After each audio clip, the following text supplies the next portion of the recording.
Well, Liverpool have no new faces in their lineup, although they are without a few familiar ones. Steve Nicol, Alan Hansen and Jan Molby all injured. Gary Gillespie only fit enough to be a substitute. So Gary Ablett at number 6 plays alongside Glenn Hussein. At number 7, Peter Beardsley, one of 6 in that starting lineup who were on World Cup duty. Partners Ian Rush with Ronnie Rosenthal among the substitutes. Well, Les Seeley's part in winning the FA Cup replay gets him the goalkeeping jersey ahead of Jim Leighton again, but Manchester United also unveil their season below full strength.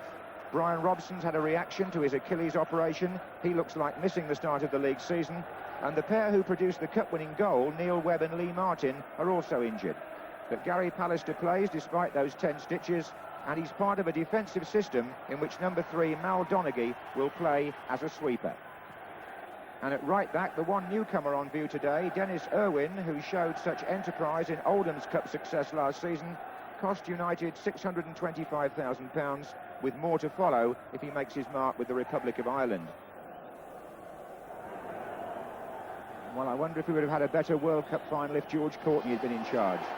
As it is, he's the referee for the Charity Shield, and as he gets the match started with Liverpool in grey, I'm sure their football this season will be far from that.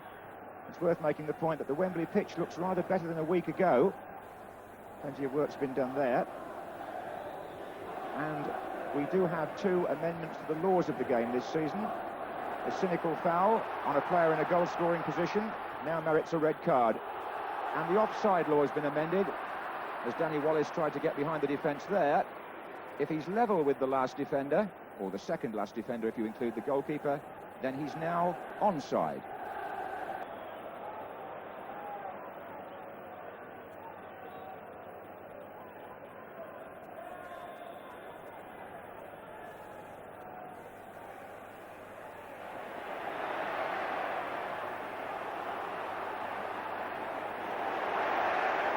Quick throw from Wallace to McClare. Oh, and he's away. If it was meant as a pass, there was nobody there.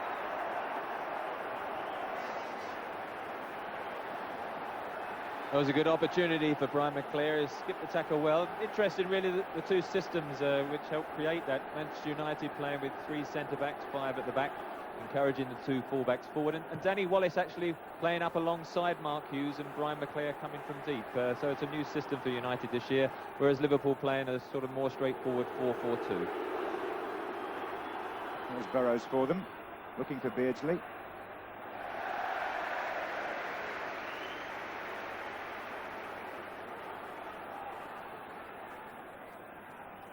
That was McClare getting away from David Burrows. Bruce Grobbelaar narrowed the angle, and, well, you can make up your mind whether he was trying to score or to find a colleague.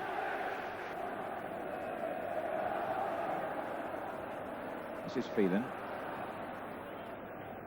Good touch from Wallace to McClare. Irwin overlapping. Wallace again. Hughes is in there for United, and that was their second opportunity. Well, they should be ahead as Alex Ferguson, and no doubt, really, that second one, a bit unfortunate for Mark Hughes because it hung in the air. And as it comes across here, you see it just flicked on with the back of the heel by Wallace, and he's just waiting for it to come down. Probably just shins it a bit early, but it was a good opportunity. Both he and McClare will know that really United should be at least 1 up.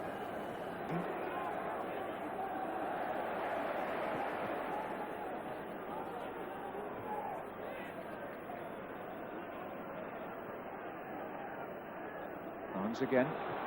Oh, and Rush trying to find Houghton, and Mal Donaghy doing the job that he's behind the others to do, concedes the first corner to United, to Liverpool, and here's Barnes.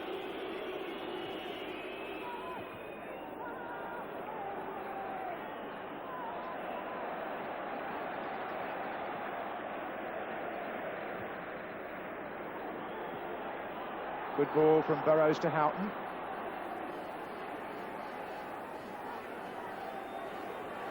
And it's still Burrows. And that was Donaghy again. 2 corners for Liverpool.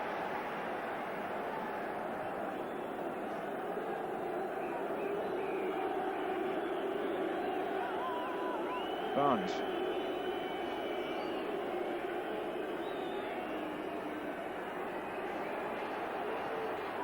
Whelan's in there. Oof.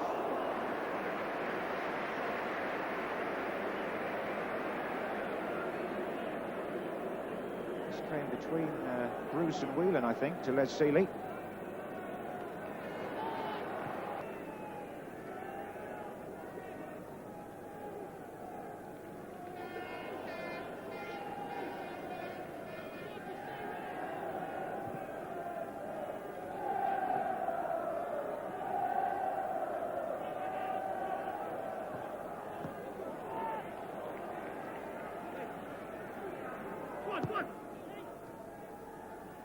Here's Rush.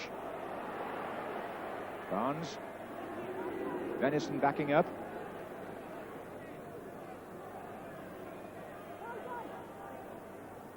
Houghton, Whelan. And now Burrows. Beardsley. Oh, and Burrows beats McClare. And Pallister blocks the cross. Burrows again, and once more Pallister. Twice David Burrows has got behind the right flank of Manchester United. This is Whelan, and it may be again Donaghy this time. Return pass was by Rush. Here's Barnes. Linesman flags for a foul. It was Clayton Blackmore again. Liverpool fans turn up the volume.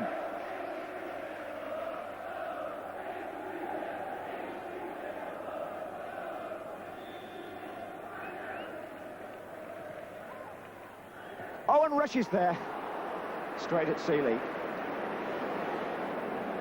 I hesitate to mention what Ian Rush finds a very boring statistic, but it has to be said that he's never scored against Manchester United.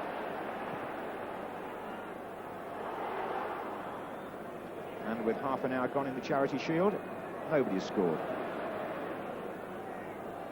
There's the free kick, Ray Houghton. It just coming in, clearing those two in front of Ian Rush, and I think he saw it late.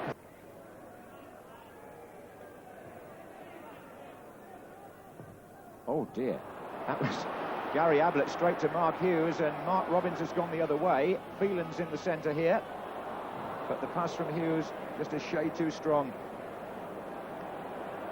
It will, however, be a corner to Manchester United, their first of the match.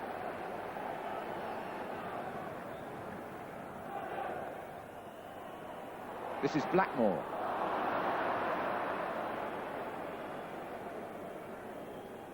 Well, I think we often say when you get a game like this, we need a goal. But I think certainly on this occasion, this stage of the match, a goal would help to open up the match. Well, here's Phelan with the cross, and Hughes is there, and so too was Blackmore. And right on cue, the goal that was so badly needed. Manchester United go in front right on half-time, and Clayton Blackmore, who's had fairly mixed fortunes in this first half. He was booked earlier. Hughes went in first, and Blackmore managed to force it over the line. And so the FA Cup holders take the lead against the league champions after good work by Phelan.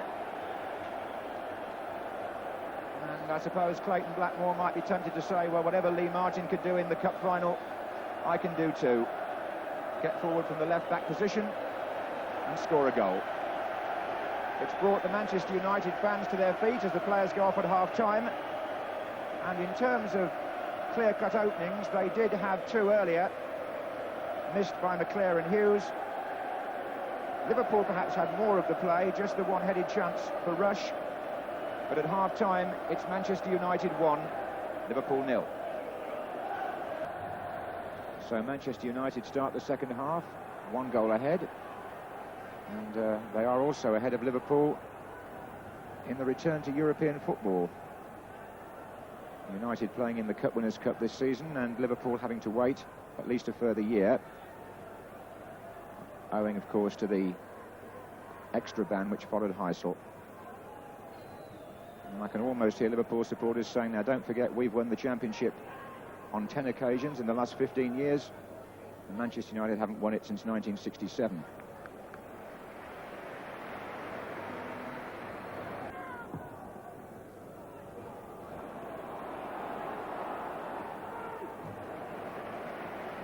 Donaghy's looked very comfortable in that role, just sweeping up when Liverpool have threatened to play the ball through the defence.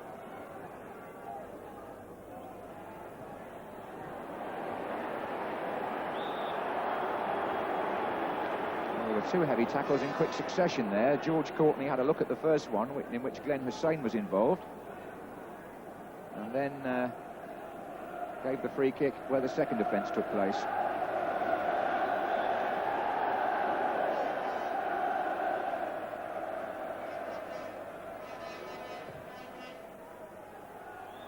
Hussein coming in at the back. Back in by Burrows. Oh, and here's Barnes. Penalty. George Courtney has given the penalty, and Gary Pallister will not be happy about that, and neither will his teammates.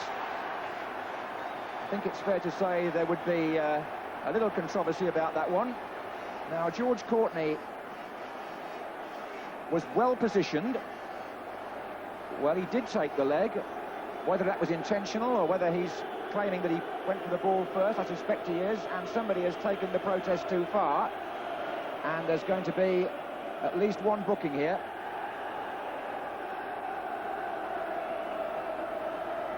Oh, Paul Ince protested. I think what made it look worse was John Barnes did make a little bit theatrical dive and seemed to sort of, I think, upset the Manchester United players as if he was looking for the penalty. Well, he'll take it, that's for sure.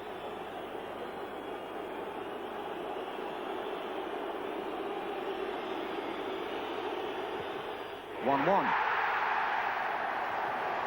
Well, it's always a risk, I suppose, when a defender commits himself to that sort of tackle inside the box, Trevor. It was a little bit harsh on Manchester United. The fact that the clearance got a fortunate ricochet, went back to John Barnes, just giving him that little bit of opening. I just feel he had enough space, actually, perhaps, to get the shot in, unless his standing foot was taken away from him. I mean, he tucked away the penalty there very comfortably. But really, if he was going to get the shot in, perhaps just the fact that his standing foot was nudged and he went down, but it was the way he went down, it made it look, I think, a lot worse than in fact it might have been. Well, it's put Liverpool level, and here's Barnes again. It might actually bring the match to the boil now. A goal just before half-time for the FA Cup holders, and an equaliser 5 minutes into the second half for the league champions. This is Ince for United. Here's McClare. Ince again. Hughes. And Ince blocked on the edge of the area, was he? Free kick.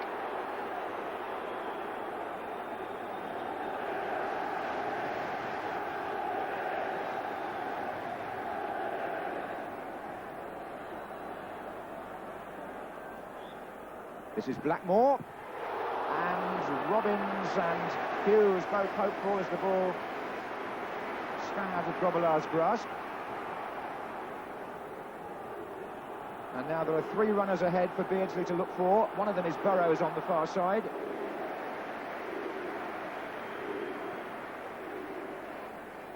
It was Clayton Blackmore who drove the shot, and Grobbelaar needed a couple of good looks at that.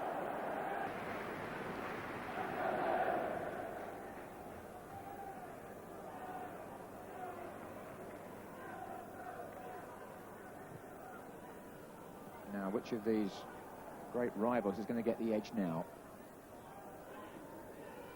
Most of the possession still with Liverpool. Beardsley to rush, and it was deflected off Pallister.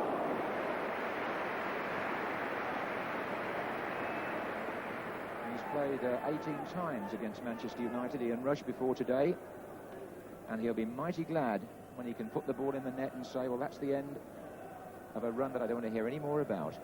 On this occasion, the shot was deflected.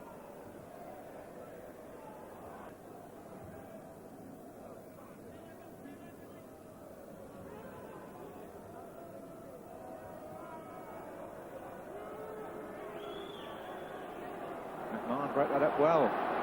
Beardsley's got support here from Houghton. He's gone for a return pass, and so too has Rush.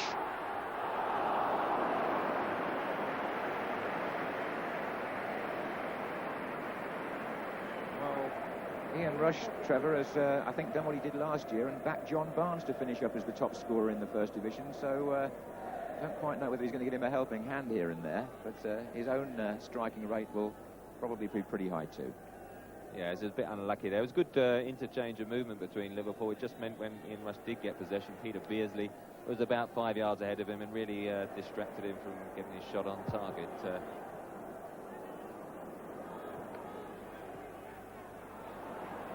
Robbins.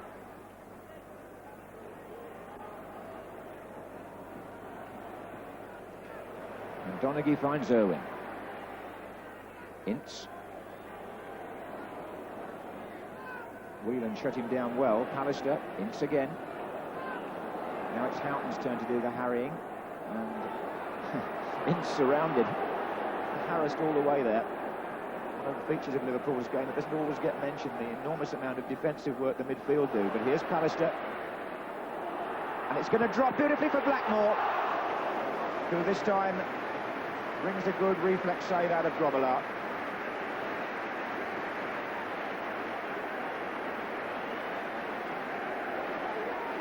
Good attack by Manchester United. The longer ball paid off, and the goalkeeper down well.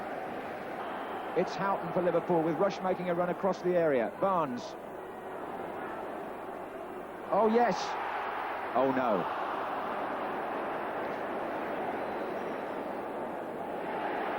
Back in by Burrows.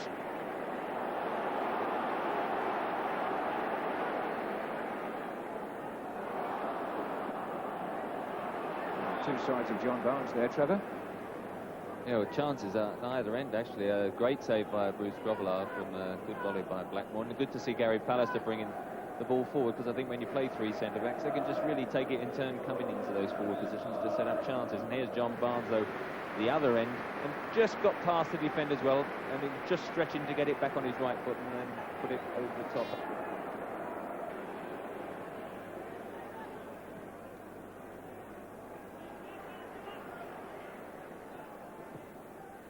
And Brian McClare switching from right to left to good effect, has got Robbins and Hughes waiting in the middle. Phelan's joining them. It's McClare's shot, and a little bit of practice for Bruce. Well struck.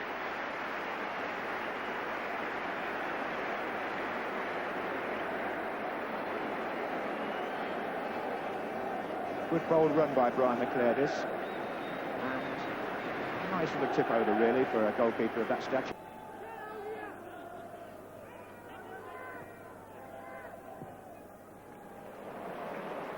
So there's still something to play for here as Irwin picks it up for Manchester United and finds Hughes and Robbins!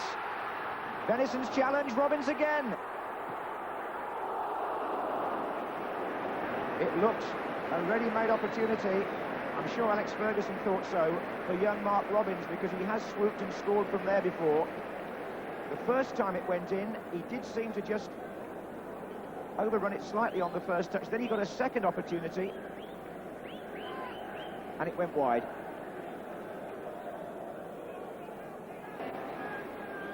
Well, when Kenny Dalglish played here for the first time for Liverpool, the Charity Shield ended in a draw against Manchester United, Trevor, and it's looking a bit that way today now. What's your overall view? Well, I think so. I think the main thing, both managers will be looking just for signs of the balance and individual players, and I think there, as the final whistle goes, both sides will be quite pleased. The system, Manchester United, the three centre-backs, certainly looks as if it's settling down, giving freedom to the two full-backs to get forward. Mark Hughes looked very strong, and I thought Pallister played well. Liverpool, their usual system, and I thought they had good spells of possession. Perhaps both sides, in the end, the finishing let them down, and early stage of the season, I think they let them off there. Yes, Clayton Blackmore's finishing put Manchester United ahead right on half-time, and the equaliser was a penalty by John Barnes after he himself had been challenged by Gary Pallister, a decision which wouldn't have pleased Manchester United, but the referee's word is law, and the final score is Liverpool 1, Manchester United 1. The Charity Shield is therefore shared. Each club will hold it for 6 months. Yes, the Charity Shield shared this year, and Ronnie Whelan and Steve Bruce are the men collecting it. And Tony Gubba then spoke to the managers. Alec, how much complaint did Manchester United have about the penalty? Well, the players obviously went to the referee at the time. Oh, no complaints from us. At the end of the day, we've seen before, haven't we? But the replay does tend to suggest that Palace went for the ball and won the ball. Does only suggest that. Obviously, one of the talking points of the game is the penalty incident. How did you see it? Well, I saw it from the bench where we normally sit. But if the referee's given the decision, so be it. I mean, we're going to be denied more penalties than we get this season, and justifiably so. If that wasn't a penalty, well, George Corner's the best one to decide about that. I mean, it's just hard for the referee to give decisions as what it is for us to accept them sometimes. Maybe Alec felt a little bit harsh done by, but I think maybe he ran a little bit over time the first half as well when you get the goal. So, I mean, the game evens itself out. If you don't get a break in this one, you might get one in the next game. Are you going to persevere with the system that you played today, 3 at the back, for the start of the Football League season? Yes, I am. I made my mind up with this before the World Cup started. I had a chat with Brian Robson, and I said, well, this is tailor-made for you. And I think he knew that himself, and I think that's something he's maybe looked forward to, because if it's 34 in January, he's not going to provide the dynamo forever, is he? Which he's been doing for 10 years at our club, and been the best in the business at it. So to retain him on your side, I think moving back is the right thing to do. So you'll play in the back 3, will you? Yes. The Liverpool machine rolls on. No, it's not a machine. It's a team of individuals, and I think machine's the wrong word for it. I mean, you'd be belittling the lads if you say that. Oh, I wouldn't do that. No, I don't think anybody's entitled to belittle them. I mean, they've been successful for 25 years, and because of that success, people have started calling them machines.